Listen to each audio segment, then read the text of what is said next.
Hi everyone, it's Chenzo from Reality Art Pod, here to talk about Week 4's Sunday nominations episode of Big Brother 28. Last time on Big Brother, when Queen Kamu's HOH came to an end with a Mallory blockbuster win, Jason and Latrice faced a vote, and by a vote of 12-0, Jason was told to sashay away. Before I dive in, links in the description to my playlist to catch up on my previous recaps and rankings. If you like the content, consider liking, subscribing, and commenting what you thought of the episode. But let's dive into it. We pick back up where we left off. Jason has just left the house. Latrice tells us she's done sitting on the block and wants to take her game into her own hands. Kamu is feeling smug after blowing up Jason's whole game and evicting him. Mallory is ready to show the other players they should be scared of her as a comp threat. Melody is happy that Mallory stayed to help fight the power. Drew feels safe. He doesn't think anyone will be coming for him right now. Barrett is also happy Mallory is there because he's her friend, but his alliance was trying to take her out last week. They celebrate in the storage room.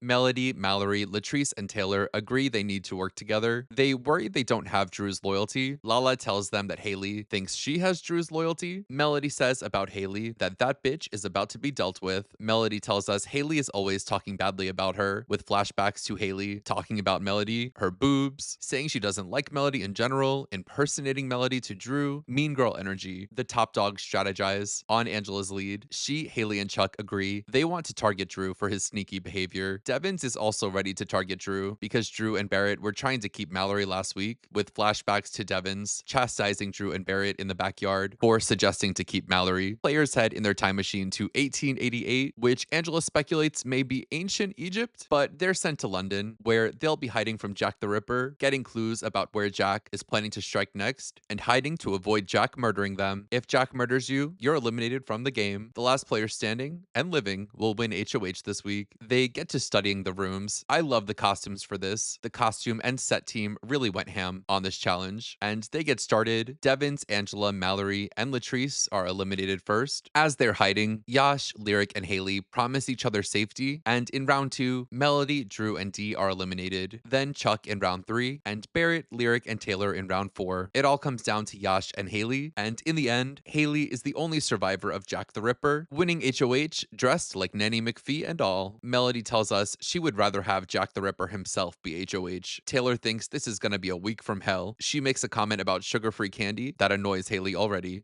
Dee and Devins feel their game is blessed from God. They get to be safe and have the diamond POV that they'll get to save for the future. But the underdogs, again, as usual, lick their wounds in the storage room. Melody and Mallory are miserable. Drew comforts Melody, but he still feels safe with a Toolshed member as HOH. Haley is still annoyed about the comments about the sugar-free candy, and more flashbacks of the other girls complaining about Haley. Haley runs a planned petty speech by Devins, where she plans to call everyone out on their behavior. He eggs her on, telling her it's a good idea to call everyone out, but he obviously knows it's a silly idea. Players are scrambling. Taylor continues to coach Lala in the game. She tells Latrice to go to Haley and tell Haley everything Melody's been saying about her, including the things she was saying right after the HOH competition. Haley gets her HOH room and pictures from home. Time for Haley's moment. Before she reads her letter, she says her name has been dragged through the mud. And if you've been talking badly about Haley, don't be fake with her and don't eat her snacks. A note to future Big Brother players, if you want your HOH room reveal and photos from home to be showed on the Sunday episode, do something like this. Latrice executes her campaign, meeting with Angela, Haley, and Kamu, telling them that Melody said she effing hates Haley. Haley tells Latrice she can be a girl's girl, but if she has to be a bitch to a bitch, she will. It's time for the BB time capsule. We learn that Dee was sent to the time capsule, and we all thought Drew won it. Dee heads to the spinning chair. She was coached by Devins on this, and she lands on Power 4, winning the BB bribe. She can offer one house guest $5,000 in exchange for any action in the game. If they agree to it, they'll get the $5,000, but will have to do what they agreed to. Her power is valid through the whole game. She tells us she plans to keep it a secret, even from Devins. When Melody meets with Haley, Haley brings up all the things she just heard from Lala. Haley calls Melody a mean girl to her face. Melody owns up to saying those things, and she even tells Haley if she won this HOH, she would have nominated Haley. Haley tells Melody she's had a tough 3 weeks, but Melody tells us in Diary Room that Haley has not had a 3 tough weeks and that Haley is just a bitch, and that was a bitch thing to say. Barrett meets with Haley. Haley tells Barrett she's worried that they're picking off all the girls, which Barrett pushes back on, saying that makes no sense because they started with more girls and have evicted more guys. Haley is basically trying to warm Barrett up for nominating one of the guys in the tool shed, and Barrett's hoping it's not him. Barrett is over the tool shed, telling us he's out and it was a stupid name anyway. I agree. Haley meets with Drew, a similar conversation, laying the groundwork with Drew that she's nominating he or Barrett and hinting to him that people are talking about Drew. Drew is sketched out and confused since he's all about the tool shed, but he can tell Haley is dancing around, just telling him he's going on the block, which leads us to the nomination ceremony where Haley reveals she's nominated Melody, Taylor, and Drew, saying she's not here for the drama and games, but it really does seem like Haley is there for the drama and the games. So that ends this week's episode, which I thought was a well put together episode. We got one of my favorite HOH competitions, and while Haley being the HOH was not the result most of us, including me, wanted, as it gives us a really dull week of live feeds, sitting around and waiting for the power to change if it ever does, it did provide for a drama-filled episode, and for once we actually got shown a good amount of detail for why each of the 3 nominees were on the block. Again, I was shocked that Dee won the power. I mean, it's kind of obvious now that the 3 icons would win the first 3 powers, but she did such a good job hiding it, and it's rare that I come into one of the Sunday or Wednesday shows and see something that surprises me. But that's all I have to say about this episode. Let me know in the comments what you thought of the episode. If you liked the video, consider liking and subscribing. We finally hit 50K subscribers, which is so exciting. You know I love to celebrate, so the first 5 people to comment "Whoa mama" on this video will get some free merch stickers from me. Until next time, you know where to find me. Bye.